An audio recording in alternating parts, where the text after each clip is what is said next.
Greetings, fellow Cherry Garcias. Tiki here. And Blue Dragon 5. And welcome to the Main Street Cinema, the show where we discuss the finer points of filmmaking. And Dragon, my God, Dragon, out of all the movie heroes, out of the Mount Rushmore of movie heroes, there's Indiana Jones, there's Luke Skywalker, there's Michael Keaton's Batman, and then off to the corner, taking a pee on the monument, is Deadpool. You like that? You like that build up? It's like Deadpool is just like taking a piss on the side of like the Batman, Luke Skywalker, Harry Potter, Frodo, Mount Rushmore of movie heroes. He's just like, yeah, screw all you guys. I don't need you. A little vivid, but accurate, yes. All right, Dragon. So we are here to talk about holy crap, I just became a Canadian there for a second. We are here to talk about the Deadpool 2 teaser trailer entitled... Well, to be very specifically, it's just because it's been confirmed, it's a short film. It's not teaser.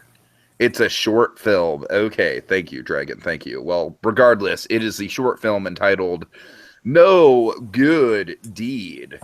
Now, Dragon, of course, we will not get into the origin of this short film and how people first came to see the short film. You can probably read between the lines there if you want to, but if you want our thoughts on that, you're just going to have to look to other sources, because if we told you where to look, then it'd probably be giving it away. But anyways, Dragon, so when this hit, it was kind of like everyone was clamoring for it to be online so we could freeze frame certain things. You had that great theory that they announced cable in that block of text that scrolled by really fast. So a lot of hype around this thing, and then finally they do release it on YouTube. And so, Dragon, I'm sure you were stoked to see this. Yes, I was very happy to see this, to say the least. Let me give you a little bit of the origin. What we can tell you is that I want to say Ryan Reynolds is the first source for this. At least I hope so, because I remember typing in the comments, "Thanks, Ryan Reynolds, you're the best." Because I was just so darn happy that he made it available. He's made it available for everyone very publicly and stuff, and it was really, really cool like that. And then basically, of course, every other source has it. That's kind of labeled under various things. Again, No Good Deed is the proper title. Sometimes it says Deadpool teaser. That's just kind of people's kind of going off for it. But let me specify why that is. So this short film, this 3-minute and change short film, it's done by the director. It's a tease. It's like a tonal tease of what we're going to get. But again, nothing. It's in the movie, but it's not a teaser necessarily, because all I'm saying is that it's the director, David Leitch, the director of Deadpool 2. He did this. Okay. And one of the various Deadpool writers, because now in addition to Rhett Reese, Paul Wernick, and Ryan Reynolds, we have Drew Goddard working on the script for Deadpool 2 as well. So Rhett Reese solo wrote this short here, along with David Leitch directing, and of course Ryan Reynolds starring in it. So in a way, this is like a glimpse of what Deadpool 2 might look like in many ways, but it's not necessarily like everything you see in this is going to appear in that movie or not. So again, kind of a tonal, like kind of a developmental tease, perhaps. Okay, cool. All right, anything else we should go over before getting right into the frame by frame? No, let's just get right into it. Again, thanks to Ryan Reynolds for putting this up for us, and then we're going to dive right into it. Yeah, okay. I would feel right any other video except the one that was uploaded directly to Ryan Reynolds' channel. Exactly. Okay, let's do that. Okay, so darkness. So all epic superhero movies begin with black. But in all seriousness, something I want to mention is, of course, we're not really going to play the music that loudly here, but or at all. Sorry, misleading little volume icon. That's all. Anyway, point is out, as this figure is walking, you'll hear a music cue that sounds very reminiscent of the Raimi Spider-Man music. Yes. sounds again. It's not exactly pulled from like the Danny Elfman stuff, but it sounds very reminiscent to kind of the Raimi Spider-Man stuff. You kind of have a wonderful blend of all three iconic superheroes in this. You got Batman, you got Superman, you got Spider-Man. Yeah, it's great. Yeah. My three favorites. And of course, like walking into this, we have no idea what it is at first. We're seeing like this. we're seeing these legs, we're seeing the trash on the side of the road. We're like, oh, what is this? Is this some sort of like, like down and out? Like, is it like my first thought, Dragon, and I'm trying to be vague here. My first thought was that just given the context of it, it was some sort of post-apocalyptic scene. Yeah, I just, I kind of was wondering where this was going necessarily before, of course, the reveal. Like I said, I'm trying to beat around the bush when it comes to the spoilers. So I would say let's not mention it at all, but because you mentioned it, let's just be vague about it. Okay. So anyway, so this figure is then revealed to be, of course, Wade Wilson. Again, he's kind of dressed in the manner which I really liked from one of my favorite scenes in Deadpool. Kind of the Wade Wilson outside the costume look here, which I like that they're embracing that. By the way, showing we're all encompassing for Deadpool. We're not just doing the thing where we put the mask on and just have him in regular clothes, which is the comics. I agree with that. I agree with that. It is very much, and the makeup is really good makeup, of course. So we're still being very consistent with kind of the scar makeup, which again, that you gotta admit, they technically they wouldn't have. They don't have to because again, Deadpool's very very much known for just being like the mask on like any number of costumes underneath it, and you always cheap out with that. Like, it would still be a very successful image people do in like kind of the fan made posters all the time, which is still really cool. But it just shows you like again they're taking the extra mile. They're going for the extra effort. Like realistically, this is how Deadpool is in the comics. He walks around like this sometimes, so they're doing it right. And I still of course, as soon as you see that it's Deadpool, you're just like, oh, okay. Yes. It's Wade Wilson walking down the street. I like it's very accurate though because it's Deadpool in a really bad, crappy part of town. Which is he's walking very. Wade Wilson would definitely walk down this, be living close to this sort of place, like a really crappy apartment somewhere. Now we have this fourth wall gag. The music that plays later is playing here, and the music is John Parr's St. Elmo's Fire. Mm-hmm, mm-hmm. Okay, so we have an old man getting mugged in an alley next to a movie theater. Yes, total Batman. I thought that right away as soon as I saw it. So yeah, our location is Batman, yet the old man being mugged is also very reminiscent of Spider-Man. A little bit, yes. Basically, kind of our one elderly person being kind of confronted by a man with a gun, just kind of with a ski cap as well. Oh, I love it. So yes, Deadpool. He's a man of action, so he sees this, and not on my watch. Oh my god! Not only is it a movie theater, it's a movie theater playing Logan. And then, of course, here. Now go back a smidge, when the door's open before he walks in. Before he walks in. Okay. Before he walks in. Oh my god! Hold on. All right, a little bit more. A little bit back more? No, let go forward a little more. Very little. There we go. Stop. You're good. So you'll notice Hope is written on the inside there of the phone booth. I'll get to that one second. Now let him get in the phone booth, and we'll talk about what's on the outside. Yeah, there's a few Easter eggs covered here, so let him get inside. Yeah. Okay, now we're good. So you saw the Hope thing, and now you'll see on the side here we got Nathan Summers coming soon. So the two things mentioned there, of course, Nathan Summers, that is Cable's actual name, so that is a direct Cable reference. Also a reference to the whole, we're coming soon, which is very much in the ending as well. Now, Hope is a character, again, this is what I'm talking about, the whole teaser stuff. Like, this is not necessarily, Hope probably won't appear in the movie. Hope is a character from the comics that, basically this little girl that Cable has to protect. Okay, interesting.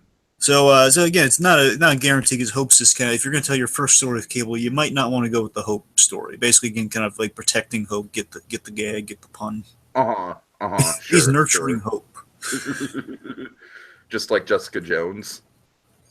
And yes, what's great here too, of course. Now, what we're not hearing is the wonderful John Williams Superman theme playing, which most likely is thanks to ties to Richard Donner and Laura Schuler Donner, mainly Laura Schuler Donner. She produces the X-Men films, and Richard Donner's also.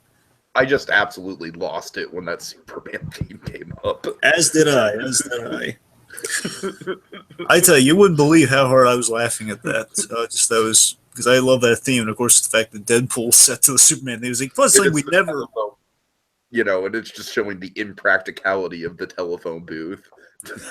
Yes, and what's really great about it, just hold on for the thing for a second, is so again I think we got the the reason Superman music is even funnier is because you don't expect it because Fox versus kind of Of Warner Bros. course. Warner Bros. I have the music. However, mainly the theories like Richard Donner, his involvement, he may have been able to kind of schmooze him over and able to use the Superman thing because he directed those films.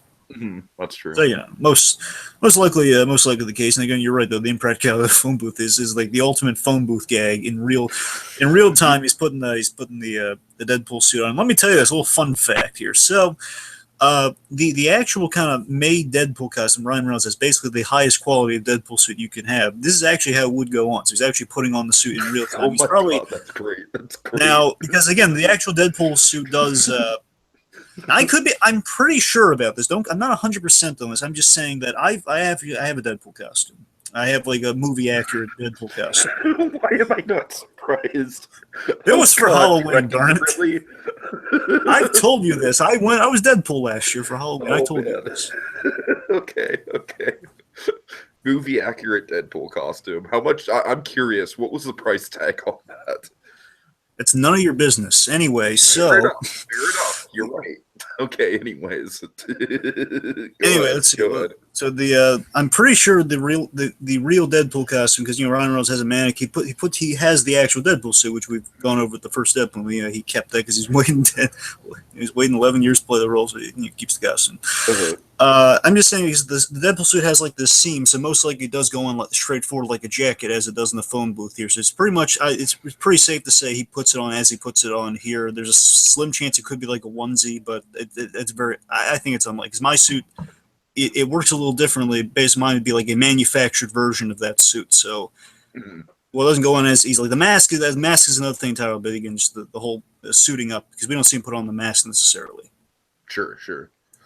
And point is realistically how you would put it on if you're well trained. Right there for all the ladies. Yes, little pressed ham under glass for the ladies.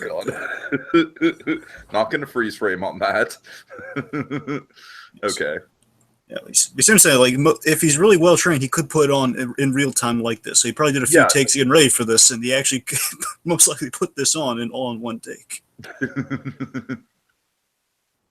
Yeah, I wonder if he could technically put it on faster, but he has to like ham it up for the cameras.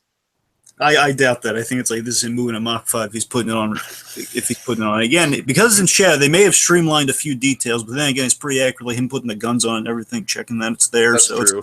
It's hard to say because the idea it's in the bag too. So, like the katanas, God. I don't believe those are the actual katanas. I think there's like kind of maybe some malleable katanas that he's doing in there, so he can actually pull it out of the bag somehow. But again, it's like kind of the hammer space. Yeah. Anyway, so the point is like it's impressive he can put on the suit like that, and possibly all practical.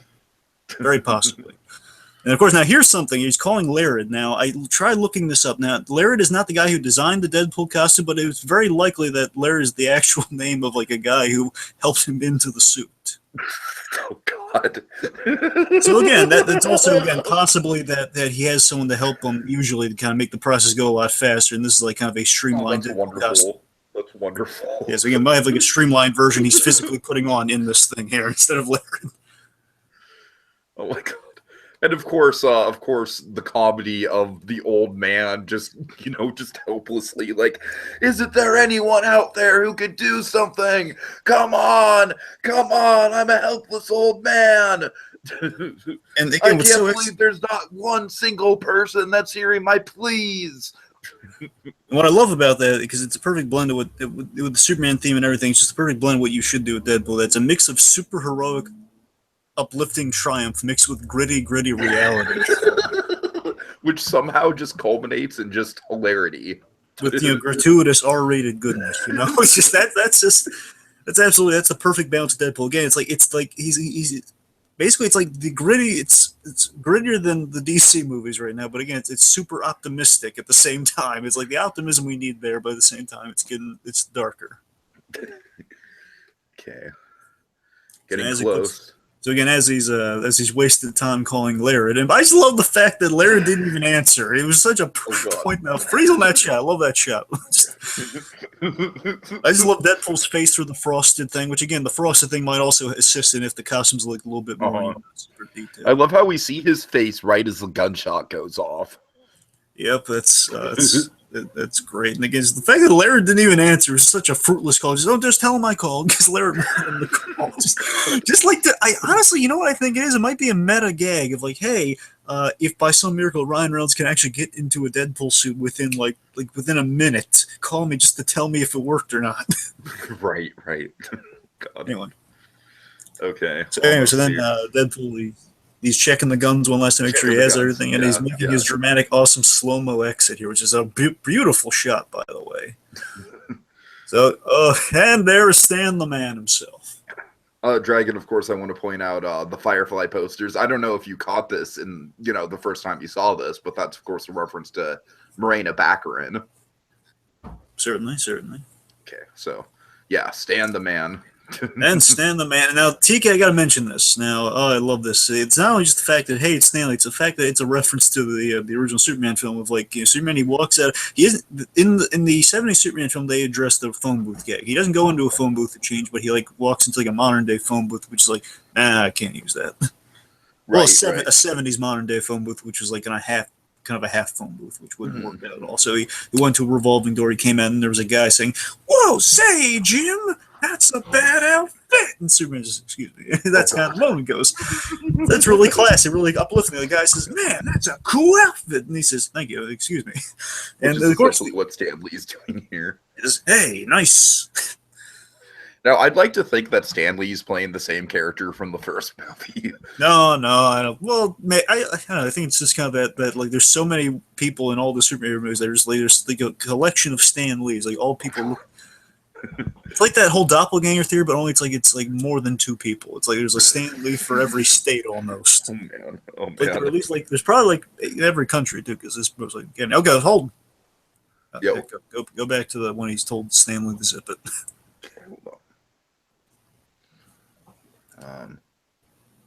All right. Now, two things. First of all, again, just the hilarity of "Zip it, Stan Lee." And you'll notice, does he actually call him Stan Lee? Yes, he calls him Stan Lee. Zip it, that's Stan great. Lee. That's great. Hey, nice. He either says nice outfit or nice suit. I think he says nice outfit. Hey, nice outfit. It says "Zip it, Stan Lee," and then after that, you'll notice. I just noticed in the rewatch, just looking for some extra Easter eggs here. You got "Call your mom!" exclamation point. Which I did not notice. I think it's hilarious. It's written on the inside of the phone. It's like a fridge note. I know it's kind of a nice message. It's like, yeah, call your mom. It's just like it's kind of like you could just picture like like this is a really rough neighborhood, and you could just picture like some ghetto mother just spray painting that on the side of a wall. Call your mom. Oh God, that's great. Anyway, so after this, he's running in slow motion here, and what's great here is the music that's playing again is that John Parr song. And I want to mention something about the John Parr. So this is like, it's almost like they wrote this bit for me. I gotta tell you, because the song they used. I remember this song from there was this commercial. Unfortunately, I don't know what the commercial was, but it was basically for a rock paper. Tell me if this rings any bells. It was like a deranged rock paper scissors commercial for a phone.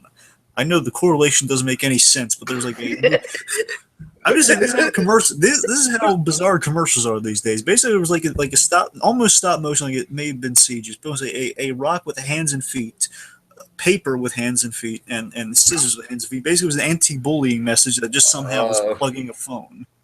No, can't say that. Can't say that rings any bells. My point is this song was used in that show. I always thought that was like such a weird commercial. Yeah, it has such a catchy song, kind of uplifting beat about it, and they're kind of playing that here. Okay, yeah, and then we also have hope, and then also love. So yeah, that's the thing. There's the hope backwards. Yeah. Mm-hmm. Of course, this I think is so well shot. I think we're in good hands with David Leitch. I got to tell you, this looks great. Yeah, it does. Paper bags and paper full. Yes. The paper bag just reminds me of American Graffiti. I gotta say. I'm sorry, not American Beauty. Not American Graffiti. It would be hilarious if George Lucas drove by and just Deadpool flipped him the bird or something. Fuck you, George. Oh God. That's for Georgia. Of course, we can see Logan, also Foxy at the bottom there, which is either a comment on, hey, an older Logan is Foxy, or most likely it is a reference to Fox, but it's like an adorable addressment of Fox, or it just could be just Foxy in general. So One of the What three. about Augie was here? That's a reference. I don't know which Augie they're talking about. That's the thing. I know it's got to be a reference. At first, I would have lost it if it said Foggy, but it says Oh God, it's either Boggy or Augie because there's a B next to it. That's there the is a thing. B. So Yeah, you're right. would have Who's lost it. B? Would have loved it if it said like Bob was here, like Bob the character from the first Deadpool. I would have lost it if that was there. But anyway, so then Deadpool here gets these unfortunately. Much like Spider-Man, he's arrived too late. I love the expression on the eyes right here. Yep. And basically, Deadpool, again, most superheroes will internalize this sort of thing, not Deadpool. Deadpool will be commenting on his failure very honestly and very little remorseful. I'm so sorry. Just apologizing to the dead body, It's just. Now hold on this image. Yeah, Let me tell you this. There is a theory going around. I love this theory. I don't think it's true. I would love it if it were true, though. Of course, there's the hilarious theory going around that this could be the MCU's Uncle Ben death. Oh my God. Basically, the idea is that if this was, I'm amazed you haven't heard this. No, I haven't. But that's amazing. That's amazing. I think honestly, if the actor looked a little different, I'd give it more credit. But I don't know. I don't buy this guy as Uncle Ben. Right. But my point is, if it were Uncle Ben, it'd be hilarious. So the fact that Uncle basically after Spider-Man let the guy, Peter Parker let the guy go. In either the wrestling or however they would spice it up just for the MCUs, they would find a way to circumvent the Spider-Man origin, but still drawing reference to it somewhere. Mm-hmm. And basically, Spider-Man let the guy go, and this Uncle Ben was going about his day getting some groceries, and then he was held up and killed. And the only person that could have stopped it was Deadpool, and we saw how that went. It would definitely give Deadpool and Spider-Man something to talk about, should they? Oh man, that's just wonderful. I know. Honestly, it's a brilliant theory. I would love it to be true. Again, I don't think. No, maybe a missed opportunity. Who knows? I mean, maybe if that guy was like some sort of name actor or something.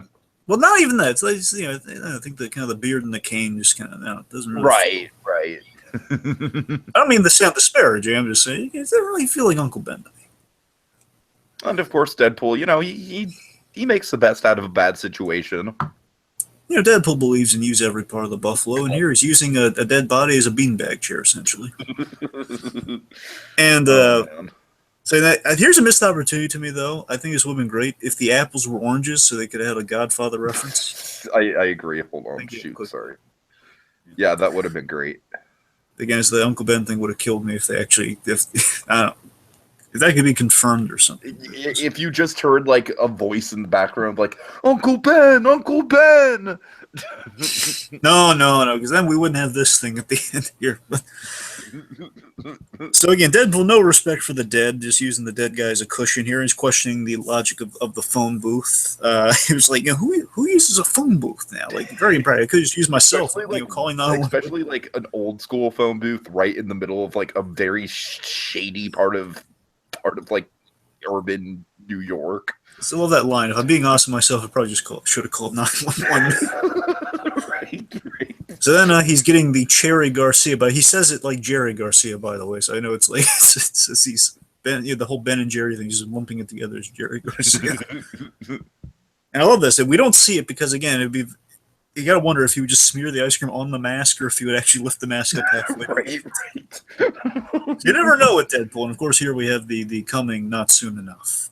That's what a great message to send is like the final thing of this. Now there is a big theory going around with what's about to happen here, but before we get to that, we should mention what's being said that we can't exactly see. What Deadpool's going on about? He's going on about if it were Logan, there wouldn't be any worry because he doesn't have to change in any costume. Right, exactly. He wears a tank top and jeans, and he does his impression come on, of. Logan, where's that yellow spandex?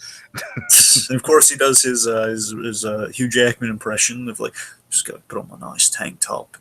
Oh my god, that's great. Oh my god. Anyway, so as he's kind of still going on, or like kind of enjoying the ice cream, we have this come up. Mm-hmm. Essentially, what this is it's Old Man in the Sea, summarized by Deadpool, and that's in Deadpool's own words. It's a book report, essentially. Essentially, yeah, Deadpool's a book report on Old Man in the Sea. Now, Tiki, there is a big theory going on here. Now, no, I just will answer this. No, it is not in reference to Cable. I would love that if they just announced who's playing Cable in this. I think that would have been a brilliant move. I still stand by that, but Like just like right in the middle, of this big block of text, like, oh, and by the way, Keira Knightley's officially playing Cable. But here's essentially what is a few really cheeky references that are in this thing. Because basically, it's going on. It's hilarious. I recommend everyone read it. It's really funny. But the main references here, like he's referencing Fresh Prince of Bel-Air with parents just. He's referencing not Fresh Prince of Bel-Air. He's referencing Will Smith with Oh, parents just don't understand. there's a dig at Joe DiMaggio. And Marilyn Monroe. Yep. There's also a reference like in the '80s outfit changing montage, or like a romantic comedy outfit change montage. Now, here's the big theory coming close to the end at the bottom of it. Mainly, there's like a thing when I mentioned sharks. Right there, hold it. By nighttime, sharks have pretty much eaten the entire marlin. Well, basically the dream killer thing. That's the important part. Dream killer. So, yeah, this whole section here mainly. This is intent. People are theorizing. I think they're kind of right about this. It might be a Tim Miller parallel. Okay. A lot of people, again, Ryan Reynolds and Tim Miller seem pretty cool with each other, but it's not really disparaging Tim Miller, but it kind of accurately parallels what went on. So I'm buying into it more than I initially did, because the idea is that the dream killers in reference are the sharks. The sharks are the dream killers, and basically the old I want to say, like, who are the sharks going after again? Who are the sharks guy? I don't know. You didn't read it, did you? No, I didn't read the whole thing. No, I'm sorry. All right. Well, fine. I think it's Santiago. The point is the guy who's getting pursued, whoever's getting pursued by the sharks, the dream killers. That's intended to be in reference. It might be intended to be in reference to the Fox executives not hearing Tim Miller out, which means they'd be killing the dream, which in turn killed kind of his dream of doing Deadpool, and there's Ryan Reynolds and the crew's dream of doing it with Tim Miller. Right. That's kind of interesting.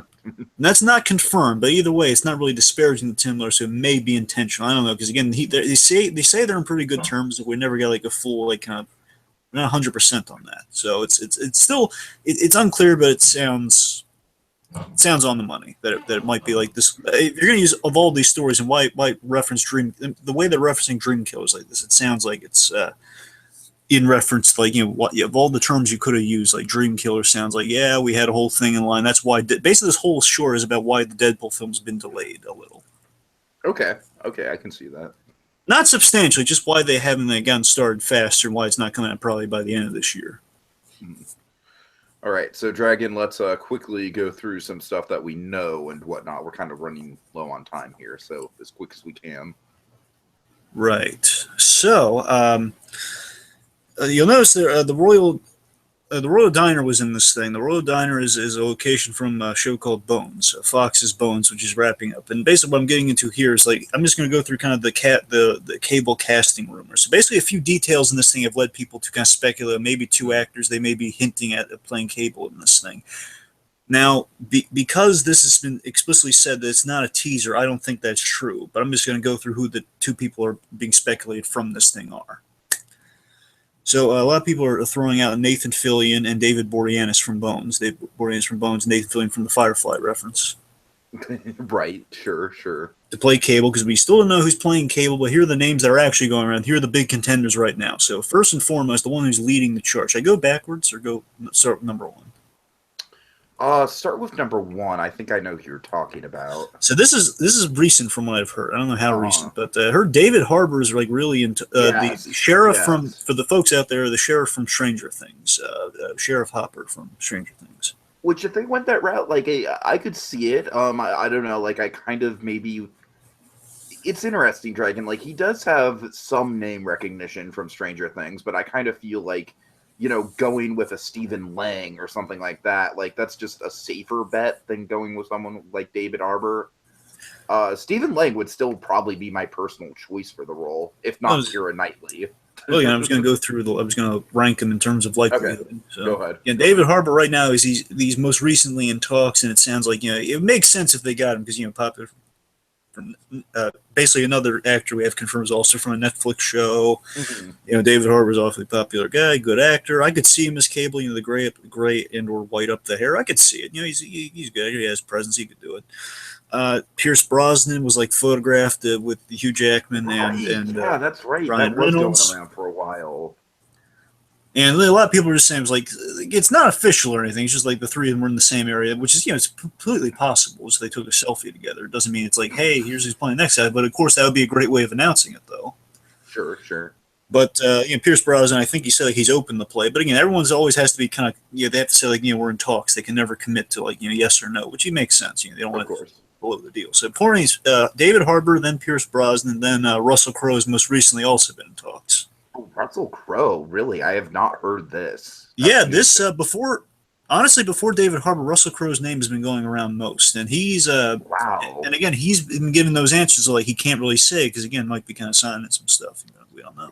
Russell Crowe would be, yeah, I could see it, man. I mean, that guy is talent. It's like say what you will about his singing in Les Mis or whatever, but that guy is super talented as an actor. So. I mean, let me say I think all of the choices I'm going to go through here real quick. There's not many left. There's like 2 left, I think. But, I think all of these guys could play serviceable Cable. I want to make that clear. All these guys, I think, are good actors and could do something with Cable. I think in terms of our ranking, I think we're still pretty in good shape. Of course, the fourth one would be kind of the fan choice, which I want to say is Stephen Lang. As the fan choice, I still definitely to me, for as little as I know about Cable, just maybe at least in terms of the look, I think Stephen Lang has the look down pat. You wouldn't even exactly, and of course on it, just have it be Stephen Lang. Now Stephen Lang, he was the first name floated around after the Deadpool movie, like someone he expressed interest in playing the role. So again, Stephen Lang was always the first one in talks. So sure.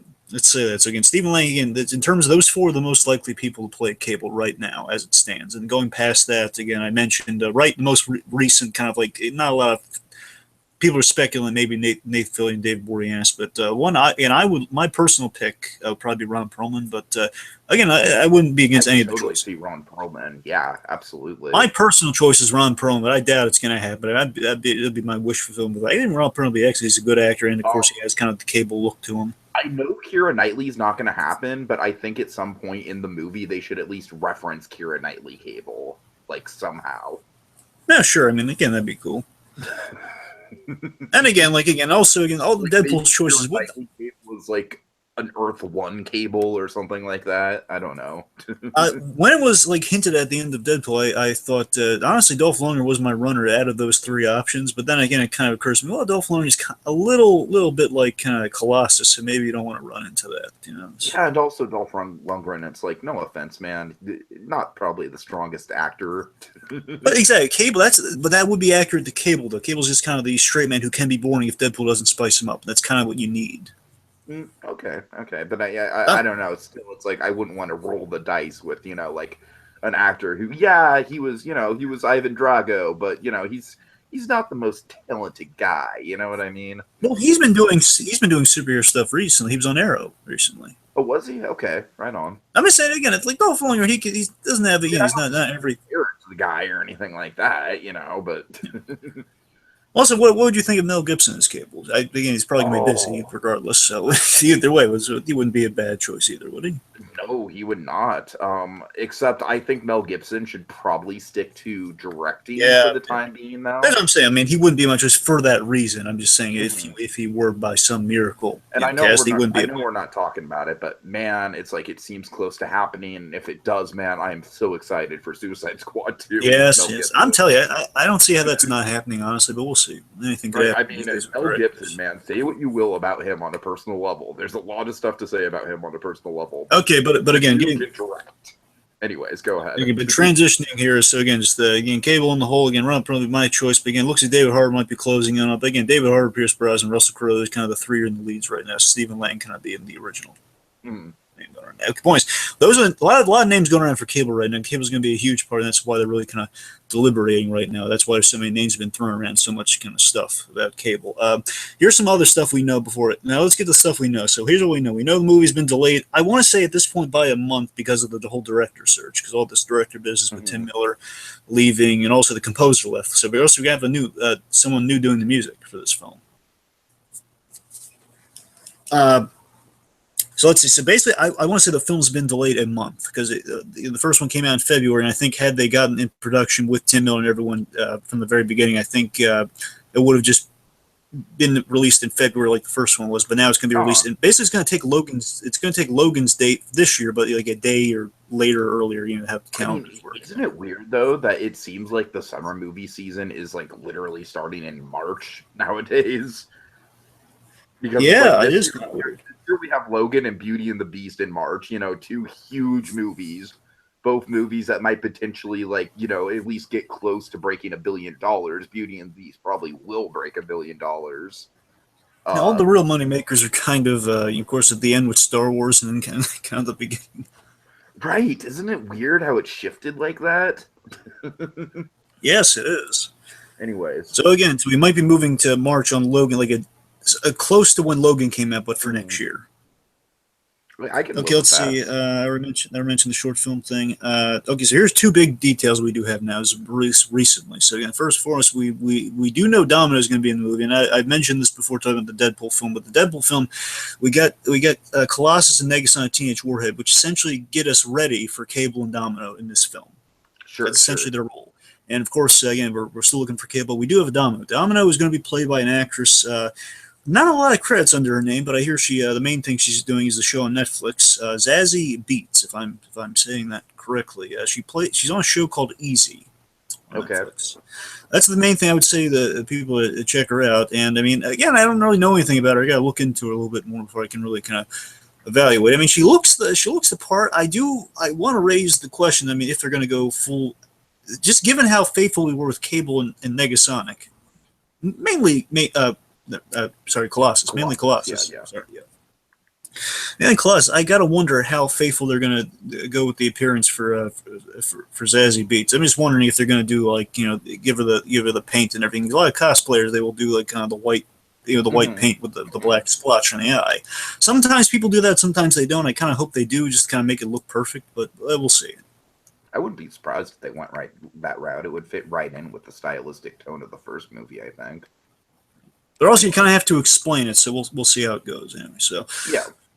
Okay, other things. So this I have learned recently. We have the X-Force news. So Simon Kinberg announces, and I believe he's still at this point slated to direct, but it's not it's Simon Kinberg, one of the heads at Fox. He's guy's always been involved in the X-Men films. He's writing the X-Force film, but at the same time, he right now he's slated to direct, but it's not like a solid thing. The X-Force news is that Cable and Deadpool are going to be in X-Force, which is big news. Okay. Nice. X-Force essentially, basically, the best way I can describe it to you, especially what they've kind of confirmed, is that it's going to be like an R-rated X-Men kind of Black Ops team. Oh my god, that sounds amazing! Oh my god, Can we just get like exclusively R-rated X-Men films now? Can that just be X-Men's thing? So I want to say, I forget if the R rating is 100% confirmed. Basically, like Kimber said, right now I think it's been said they're going for like an R. They're definitely going for R rating. Whether it's going to be PG-13 for the box office, man, I'm telling you. Because it would make sense that Fox is going in the R-rated direction with the X-Men stuff because it's been very successful going that route. With Deadpool and Logan. Last year with the PG-13 movie. Yeah. Now I don't think Gambit's going to be R, but I'm just saying I think the majority of our if we even ever get Gambit. Importantly, we're staying R-rated when it's appropriate because Deadpool and this really kind of grim story with Logan would be R-rated. Totally. And this film again, if Deadpool's in this film, yes, it would be R-rated. But also the X-Force team, they go through a lot of because they're a Black Ops team, they go through a lot of really grim and gritty stuff. So again, we make that like basically like an X-Men war movie kind of. Now, the real question is like who the other members of the team are going to be, because sometimes the X-Force ranges from like 4 to 5 people on a team. But regardless, I don't want to bore you with like all of the possible people who could be on the team. There's one I do want to highlight, though. But yeah, go ahead. The one I will highlight though is because this was a character they could fix in this film. Is that Psylocke was introduced in X Men Apocalypse, and she seemed good, but again we didn't do anything with her at all. So Right. this would be the opportunity to kind of do stuff with her and kind of maybe make her an interesting character, like she is in the X Force books. I'm just saying that's the one thing I will say about X Force as it stands right now. Okay. They are shooting in July through September, so they have a date they're working on it now. They're getting things together, so For that's Deadpool 2 or for yes for X Force? Sorry, for Deadpool 2, not X Okay. Force. X Force Okay. just like it's still down the line, It's That's what I after Gambit. figured. Yeah. Yeah. We got New Mutants and X Force. Those are the two X Men films coming after, along with Gambit. Those are the three that are slated after Deadpool. Now, New Mutants. That's going to be the. Is that going to feature X-23? I'm guessing. Uh, most it's most likely. I'm just saying in the comics. I don't know how. It depends which direction they're going to. We'll get into that with other things. We'll get into that when we talk. Of course. Of course. So, yeah. All right. So, Dragon, I think we've basically run the gambit with Deadpool 2. Gambit, pun intended. Anything else you want to say? Yeah, it's just on the host final thoughts. Just Yeah. again I really love this. I love how it was put together. Again, I think it just showed. There's been a little fear going around with Deadpool 2 because again, it could go in the Ted 2 direction. That's the biggest fear along with this. Man. Oh, God. And I think this is a good demonstration of us veering away from the tree, so to speak. Like we're not heading in the Ted 2 direction. We're heading in, we're heading to safety, folks. I think we're in good hands given this. I think this was a good move on their part. While Logan is on our minds, we're getting this dropped around the time of Mhm. Logan Online. We're getting dropped online, and it's it's really. It's reassuring, especially like all the production stuff. It's like, hey, it is coming. Again, we know it's not soon enough, but you guys, it's coming. It'll be early 2018. Maybe not a month earlier like we would have liked, but it'll be coming, and it's going to be really good. Sure. Again, I think we needed this, and I'm very pleased that we got this. I was very happy with it. All right. Yeah. And Dragon is a resident Deadpool fan. I'd say that's pretty much the good last word on it. So, folks, we actually will be doing our spoiler cast on Logan very soon with a special guest, our good friend Jacob Gulliver of Super Academy. Oh yeah, he's returning to the channel for that super-sized discussion. Dragon, I can't wait to talk about Logan. Logan is so fucking good. But anyways, folks, thanks for watching. And if you have to save a man from being mugged, maybe don't resort to a telephone. To a To quote telephone Greg booth. Universe, call the police. There you go. All right. Have a good night, folks.